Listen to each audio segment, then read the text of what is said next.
રાજકોટ અગ્નિકાંડ બાદ school seal કરવાનો મામલો। આજે શરતોને આધીન સુરતમાં તમામ શાળાઓ શરૂ। સુરતમાં બીઓ પરમિશનને લઈ 180 શાળા સીલ કરાઈ હતી, જે શાળાઓએ 60 દિવસમાં બીઓ પરમિશનના ડોક્યુમેન્ટ જમા કરવાના શરતે શાળાઓ ખોલવામાં આવી। સુરતની વરાછા, પૂણા સહિતના અનેક વિસ્તારમાં શાળાઓ સીલ કરાઈ હતી। આજે શાળા શરૂ થવાની તારીખ હોય તમામ શાળાઓ શરૂ। વિદ્યાર્થીઓના ભાવિને ધ્યાન રાખી શરતોના આધીન શાળાઓ શરૂ।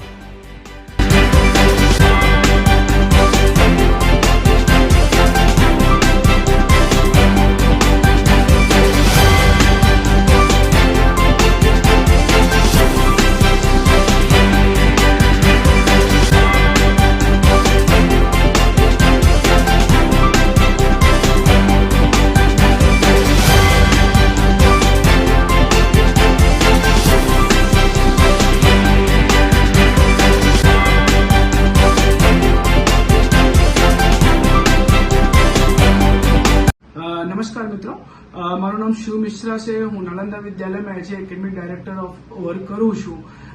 आज रोज आखा गुजरात में नवुं सत्र 2024 અને 25 खोलवामां आव्या छे। एने पहेला तंत्रे घणा बधा राजकोटना जे कांड थया एना पछी शाळाओने सील करवामां आव्या हता।